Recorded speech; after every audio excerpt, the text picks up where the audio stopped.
Hello दोस्तों, सबसे पहले आप सभी को मेरा सादर प्रणाम। जय देवभूमि उत्तराखंड, जय हिंद, वंदे मातरम। आशा करती हूँ आप सभी लोग स्वस्थ होंगे, मस्त होंगे और अपने जीवन में अपने परिवार के साथ व्यस्त होंगे। तो दोस्तों, मैं भी ठीक हूँ, ठीक तो नहीं हूँ।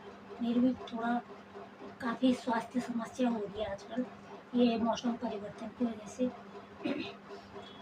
और मौसम की बात की जाए तो दिल्ली में अभी काफ़ी गर्मी है। मई जून में जो लोग कभी दिल्ली में रहे हों या किसी के रिश्तेदार रहते हों तो उन्हें पता होगा कि दिल्ली में सर्दी भी बड़ी खतरनाक पड़ती है और गर्मी भी। तो आजकल यहाँ काफ़ी गर्मी हो रही है। 45 डिग्री से अबव ही होगा टेम्परेचर डेली। लेकिन कल शाम के टाइम पे लगभग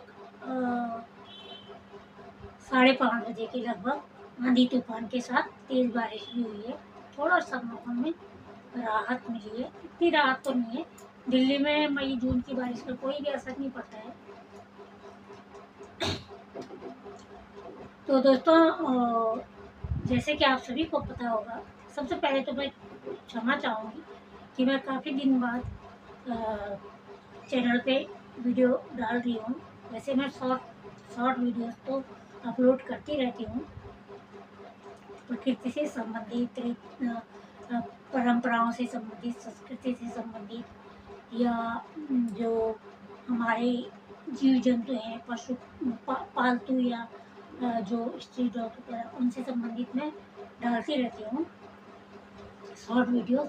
लेकिन लॉन्ग वीडियोस बनाने का समय नहीं मिल पाता है। एक तो मेरा सबसे बड़ा है स्वास्थ्य समस्या, ऊपर से मुझे वॉच टाइम अपना कंप्लीट करना है, क्योंकि आप लोगों को मैंने पहले भी बताया है कि 2 बार का वॉच टाइम मेरा 2 बार ऐसे हो गया है। तो ये तीसरी बार की मैंने नई जो शुरुआत की है, तो मैं चाह रही हूँ इस बार मैं अपना मतलब एकाग्र होके अपना वॉच टाइम पूरा करूँ। तो उसके लिए मुझे लाइव स्ट्रीम करनी पड़ती है 2 घंटे दिन में, 2 बजे से 4 बजे तक। तो और जब मैं लाइव स्ट्रीम करती हूँ तो जो लोग मेरी लाइव स्ट्रीम में आते हैं, मुझे उनकी लाइव स्ट्रीम में भी जाना पड़ता है, उनको भी समय देना पड़ता है। तो इसी कारण, समय के अल्पता के कारण मैं वीडियो नहीं बना पा रही हूँ। और फिर स्वास्थ्य, कई बार मैंने सोचा भी कि मैं बनाऊँ, लेकिन मेरा स्वास्थ्य साथ नहीं देता है। एक बार वॉच टाइम का ये जो टास्क है ये पूरा हो जाए, फुल नहीं तो हाफ में भी मेरा चैनल हो जाए, तो उसके बाद मैं आप लोगों के सामने अपनी वीडियो लाती रहूँगी, जो कि जिससे संबंधित कि मेरा चैनल है ही। अपनी कविताएं, अपने थॉट्स, अपने आर्टिकल्स वगैरह वो आप लोगों के सामने लाती रहूँगी। दोस्तों, थंबनेल देख के आप सभी लोगों ने समझ ही लिया होगा, आप लोग समझ ही गए होंगे कि मैं आज किस विषय पे बात करना चाह रही हूँ। और मैंने सोचा कि वैसे तो 3 साल होने वाले हैं। 18 सितंबर 2022 को ये प्रकरण हुआ था और 24 सितंबर को ये प्रकाश में आ गया था, मतलब कि अंकिता की जो मृत शरीर था वो मिल चुका था और सब कुछ पता चल गया था। और सभी जानते हैं कि तब से अंकिता के दुखी माता पिता, समय से पहले दुख के कारण वृद्ध हो चुके माता पिता, कितने धरने दे चुके हैं, कितनी दर दर की ठोकरें खा रहे हैं, कैसे करके बस में, पेशी पे, तारीखों पे, जगह जगह कोर्ट में जाते हैं, जगह जगह मंदिरों में गुहार लगाने, न्याय की अर्जी लगाने जाते हैं। लेकिन अभी तक इसमें कोई भी ऐसा है कि सकारात्मक जो है वो देखने को नहीं मिल रहा है। इस प्रकरण के, इस हत्याकांड के जो पैरवी करता है, जो पैरोकार हैं, आशुतोष नेगी भाई जी, जब वो उत्तराखंड के वरिष्ठ पत्रकार और एक वरिष्ठ अधिवक्ता और एक सोशल वर्कर भी हैं वो।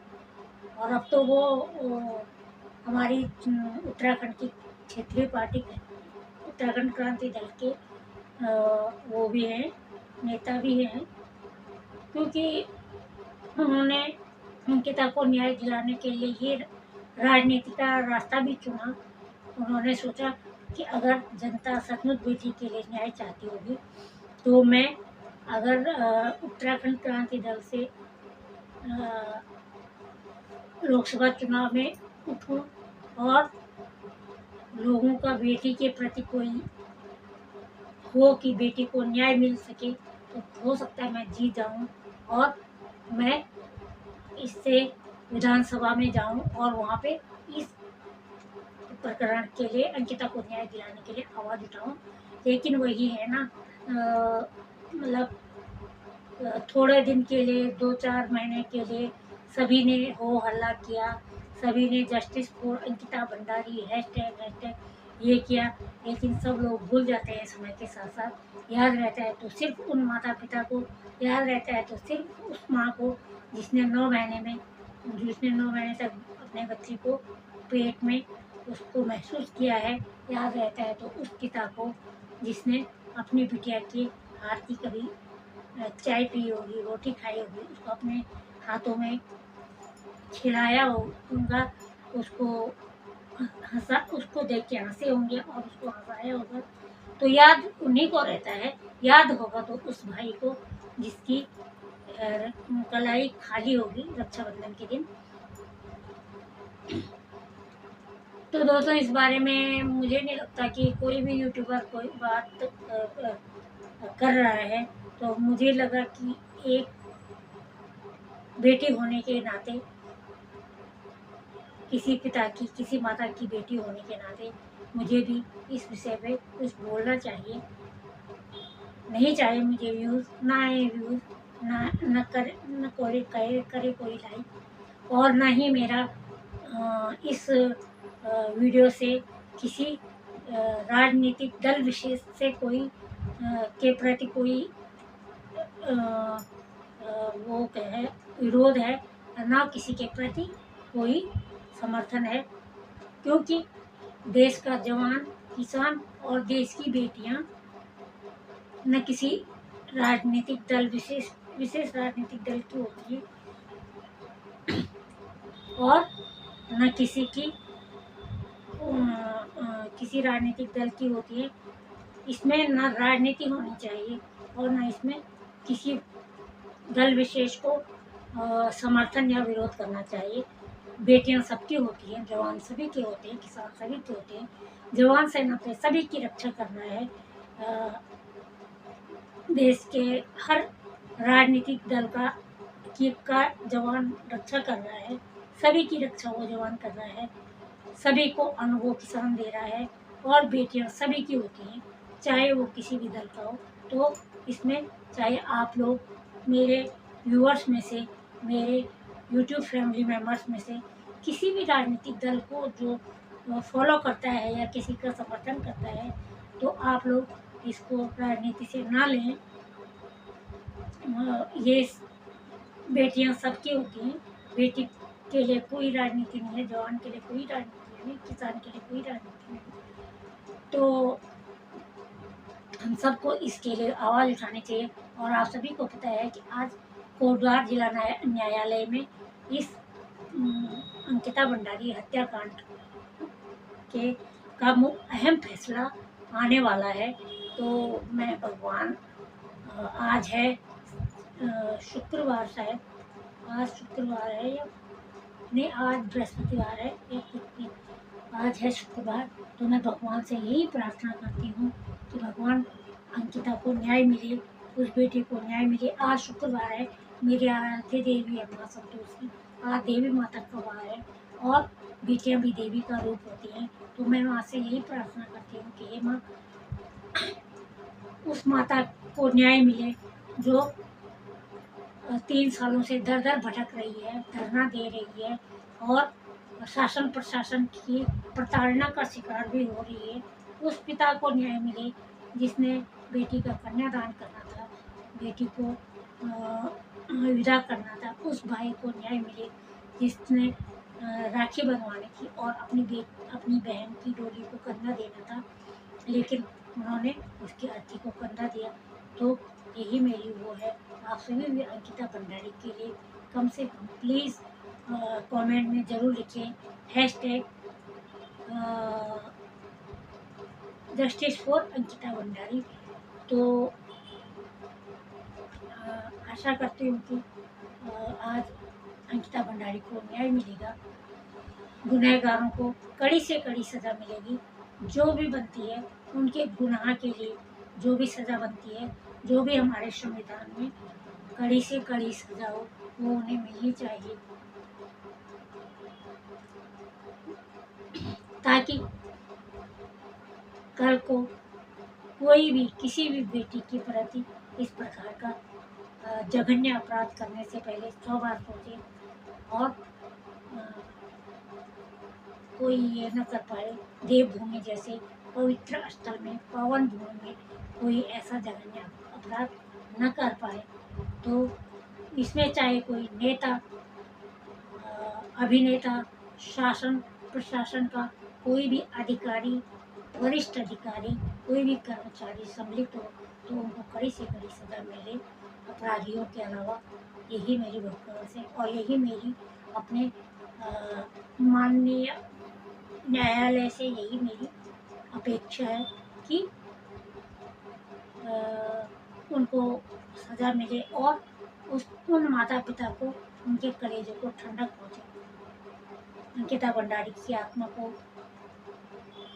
मोक्ष की प्राप्ति हो। ये सब देख के अंकिता जहाँ भी होगी वो देख रही होगी कि मेरे लिए कितने लोग लड़ रहे हैं, कितने लोगों को दुख है, दर्द है। साथियों, जाने वाला तो चला जाता है। सब लोग जब अंकिता की मृत्यु हुई, जब अंकिता के साथ ये कांड हुआ, तो बड़े से बड़े नेता, भूतपूर्व मुख्यमंत्री, वर्तमान मुख्यमंत्री, कई विधायक, कई सांसद अंकिता के गांव पहुंचे और वहाँ पे उनको काफ़ी सांत्वना दी, उनके माता पिता को। लेकिन वो सिर्फ और सिर्फ एक राजनीति का हिस्सा था और कुछ भी नहीं। अगर ये सचमुच अंकिता भंडारी के माता पिता को न्याय दिलाने के लिए किया जाता तो आज 3 साल से मामला जस का तस न पड़ा होता।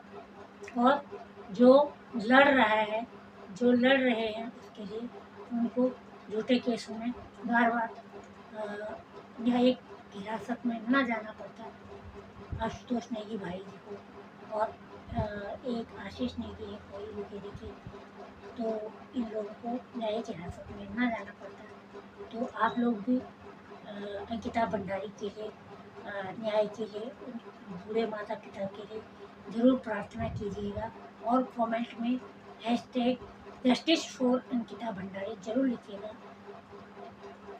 तो वैसे मेरे जहाँ इतने लोग लड़ रहे हैं, आशुतोष नेगी जैसे वरिष्ठ पत्रकार, वरिष्ठ अधिवक्ता और समाज सुधारक लड़ रहे हैं, नेता लड़ रहे हैं, वहाँ मेरे एक वीडियो बनाने से कुछ भी नहीं होगा।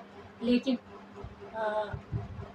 एक बेटी होने के नाते और उत्तराखंड की निवासी होने के नाते या भारत की बेटी होने के नाते मैंने सोचा मुझे भी इस बारे में अपने विचार रखने चाहिए और मैं अपने चैनल के माध्यम से रख रही हूँ।